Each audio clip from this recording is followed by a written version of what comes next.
देश का प्रधानमंत्री जवाबदेही से बच रहा है, पत्रकारों से बच रहा है, सवालों से बच रहा है, तो ये संदेह तो पैदा करते ही हैं कि आखिर क्या वजह है कि आपके देश का प्रधानमंत्री लगातार जो है दशकों से सवालों से बच रहा है पत्रकारों के। ठीक है, मैं इस चीज़ को स्वीकार करता हूँ कि मोदी एंड टीम के उदय में कांग्रेस का ही योगदान है। कांग्रेस ने जो मिलीजुली सरकारें चलाई हैं, लिबरल तरीके से कह सकते हैं कि क्षेत्रीय दलों को भ्रष्टाचार करने का मौका देते हुए, वही कारण रहे हैं। कांग्रेस की जो तुष्टीकरण की राजनीति रही है उसी का परिणाम रहा है कि आज भाजपा इस पैमाने पर देश में उभरी है। तो निस्संदेह मोदी जी ने कुछ ऐसे कार्य किए हैं जिसको कांग्रेस को बहुत पहले कर देना चाहिए था। कांग्रेस असफल रही अपनी तुष्टीकरण की राजनीति के चलते, अपनी वोट की राजनीति के चलते। जिन कामों को आज़ादी के तुरंत बाद कर देना चाहिए था वो कार्य इस देश में नहीं हुए, और वो आक्रोश जनता के अंदर था। धीरे धीरे वो आक्रोश बढ़ता गया, और जब मोदी के रूप में एक विकल्प दिखा उन्हें, तो जनता ने मोदी का समर्थन किया। इसमें कहीं से कुछ गलत भी नहीं है। मैंने भी मोदी का समर्थन किया, मैंने भी मोदी को वोट दिया। आप कह सकते हैं कि उस पोजीशन में वोट दिया है जब मैंने ये कमिटमेंट किया था कि मैं किसी भी दल को वोट नहीं दूंगा, किसी अपराधी या गलत प्रत्याशी को। लेकिन जब मोदी जी आए 2014 में, तो मैंने अपने इस कमिटमेंट को ब्रेक करके, सस्पेंड करके, एक किनारे रख के मैंने वोट किया था इनको। बड़ी आशा और बड़ी उम्मीद से कि मोदी जी जैसा एक व्यक्ति केंद्रीय सत्ता में आ रहा है, जिसके पास कोई परिवार नहीं है, जो किसी के लिए कुछ नहीं करता है, बल्कि उसका एकमात्र ध्येय राष्ट्र की उन्नति के लिए, ऐसा मेरा भी मानना था। लेकिन धीरे धीरे मेरा यह विश्वास कम होता गया, और आज मैं कह सकता हूँ कि मेरा यह विश्वास पूरी तरह से टूट सकता है। मैं मोदी के जिस विज़न की कल्पना कर रहा था, मैं जो समझ रहा था मोदी जी को, मोदी जी वो नहीं दिखे मुझे। अंदर से कुछ और बाहर से कुछ और नज़र आते हैं वाली स्थिति मेरे लिए है। मेरा जो दृष्टिकोण बना है मोदी जी को लेकर, क्योंकि जो मेरा मानना है, भारत को अगर सच में कोई बदलना चाहता है तो कई सारे ऐसे निर्णय लेने पड़ेंगे उसे आमूलचूल परिवर्तन के लिए, जिससे मोदी जी लगातार जो है अपना हाथ खींचते रहे हैं। सत्ता से अपराधियों को ख़त्म करना, वन नेशन वन इलेक्शन, और कॉमन सिविल कोड, इस तरह के कुछ ऐसे निर्णय हैं जो लगातार इनके शासनकाल में भी पेंडिंग ही रहे। देश से भ्रष्टाचार को दूर करने के लिए कोई कठोर नीति बनाना, ये इन चीज़ों पे नहीं हाथ रख रहे हैं मोदी जी, जो प्रमाणित करता है। अब देश में सबसे बड़ी समस्या क्या है आज? जातिवाद एक बहुत बड़ी समस्या है। धर्म के नाम पे लड़ाई एक बहुत बड़ी समस्या है। जातिवाद को भी कहीं से नियंत्रित करते नहीं नज़र आ रहे हैं नरेंद्र मोदी जी या उनकी सरकार या उनकी पार्टी, बल्कि मैं कहूँगा कि इन लोगों ने जातिवाद को और बढ़ावा दे दिया। धर्म के नाम पे देश में और पोलराइजेशन कर दिया। यहाँ मैं इस चीज़ को कहने से कतई नहीं बचना चाहूँगा कि देश के मुसलमानों ने और उनकी कट्टरता ने हिंदुओं को कहीं ना कहीं विवश किया है इस तरह से कट्टर होने के लिए। इसमें बहुत बड़ा दोष है देश के मुस्लिम समाज का। मुस्लिम समाज के वो कट्टरपंथी, जिनका एकमात्र ध्येय है कि इन प्रकार किसी तरह से भारत को इस्लामिक राष्ट्र बनाया जाए, उन मूर्ख कट्टरपंथियों ने इस देश को बहुत नुकसान पहुंचाया है। आज़ाद होने के पहले भी नुकसान पहुंचाया था, और आज़ाद होने के बाद भी वो दुर्भाग्य से बड़ी संख्या में इस देश में रह गए, और वो लगातार जो है क्षति पहुंचाते रहे। और कांग्रेस जैसे दल और तमाम क्षेत्रीय दल वोट की राजनीति के चलते इनको बढ़ावा देते रहे, और इनका मन बढ़ता गया, इतना बढ़ता गया कि इन्होंने देश में एक अराजकता की स्थिति ला दी। कांग्रेस के शासनकाल में जो बुराइयां थी उसको कहने से मैं कतई पीछे नहीं हटूंगा। जगह जगह बम धमाके, एकदम ऐसा लग रहा था कि भारत अफगानिस्तान होता जा रहा है। आतंकवादी जब जहाँ चाहते थे वहाँ बम ब्लास्ट कर देते थे, जिसको चाहते थे उसको मार देते थे। लोग डरे थे, सहमे थे, खासकर हिंदू समाज तो निश्चित रूप से डरा और सहमा था। उसे डर लग रहा था कि ये हमारी संस्कृति कहीं पूरी तरह से नष्ट न हो जाए और ये जो है अफगानिस्तान की तरह ये कट्टरपंथी जो है यहाँ शासन न चलाने लगे।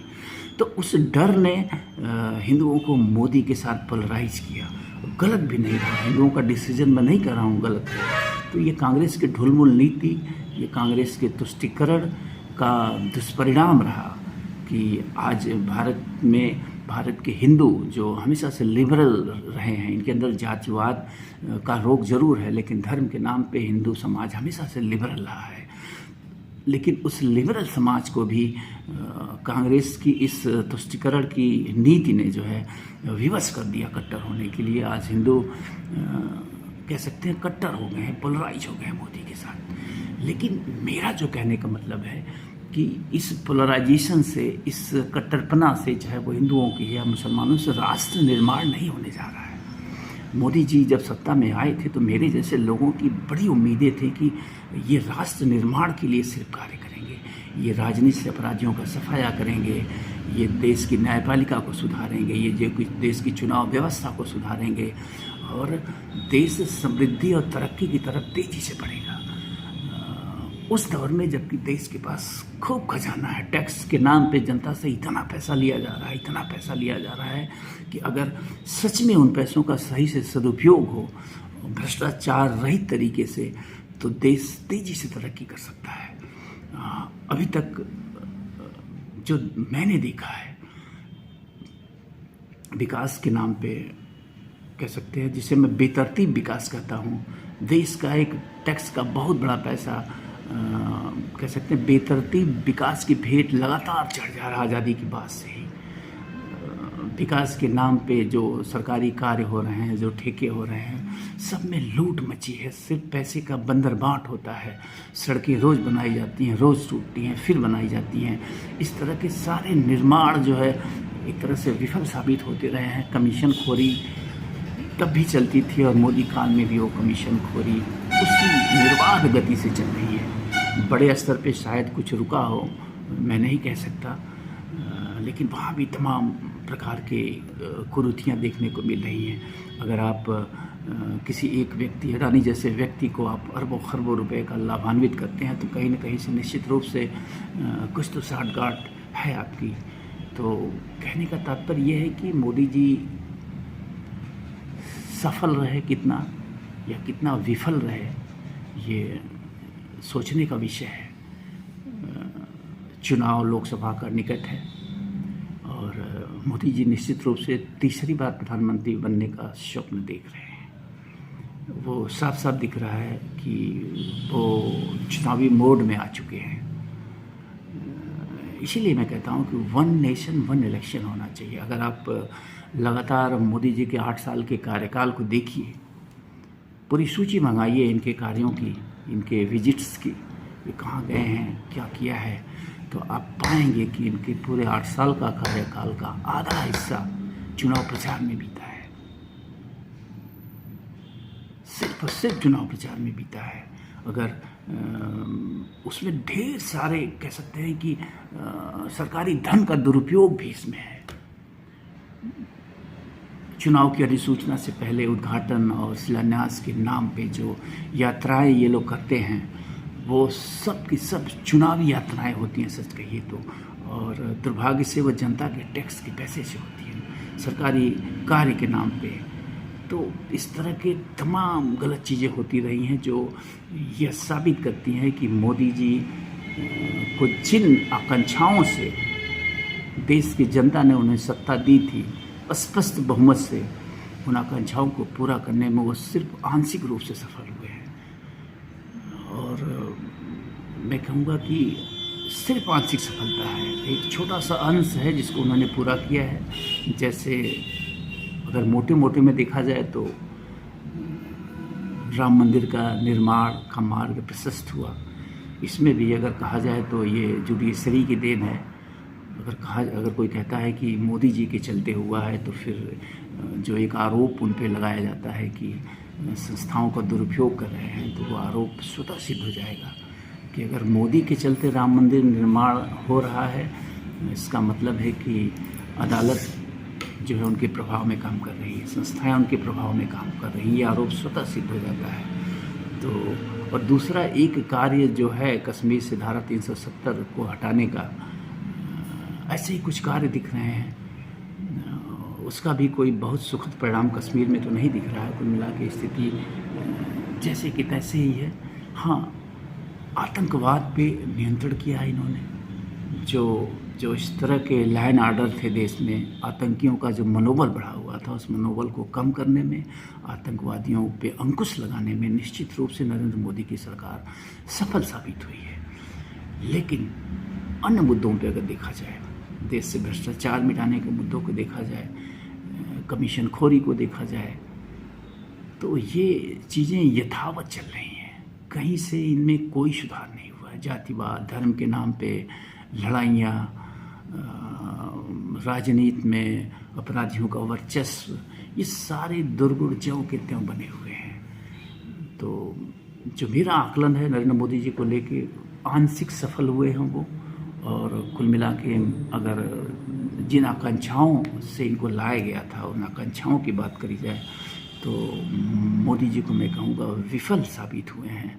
और ये बहुत बड़ा कुठाराघात है भारत की जनता पे, जो विश्वगुरु बनने का सपना देख रही है। क्योंकि ऐसे अवसर बार बार नहीं आते हैं कि कोई सरकार स्पष्ट बहुमत में हो दोनों सदनों में, और वो इस स्थिति में हो कि वो देश के संविधान में आमूलचूल परिवर्तन कर सके, जिन परिवर्तनों की इस देश को सख्त ज़रूरत है, जो समय की मांग है। लेकिन अपने चुनावी लाभ हानि की चिंता करते हुए जो मुझे लगता है नरेंद्र मोदी असफल साबित हुए हैं, और वो उन आमूलचूल परिवर्तनों को करने से चूक गए। निश्चित रूप से वो चूक गए। जो उन्हें अवसर दिया था प्रकृति ने, ईश्वर ने, उस अवसर का जो इस्तेमाल उन्हें करना चाहिए था, जो इस्तेमाल वो कर सकते थे, उन्होंने वो इस्तेमाल नहीं किया।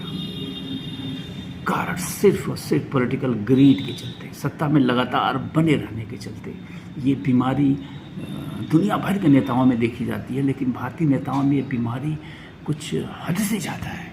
जो कोई कुर्सी पे बैठता है तो फिर वो उसे त्यागना नहीं चाहता है। वो इन प्रकार इतने सारे प्रयास करता है कि वो सत्ता में बना रहे, और इन्हीं प्रयासों की कड़ी में वो भूल जाता है कि ये कुर्सी तो हर हाल में खाली करनी है। खाली करो कि सिंहासन जनता आती है। जनता जिन उम्मीदों पे किसी को सत्ता देती है, जब उसकी उम्मीदें वो पूरी नहीं होती हैं, तो उसका खिन्न होना स्वाभाविक होता है। तो मैं कहूँगा कि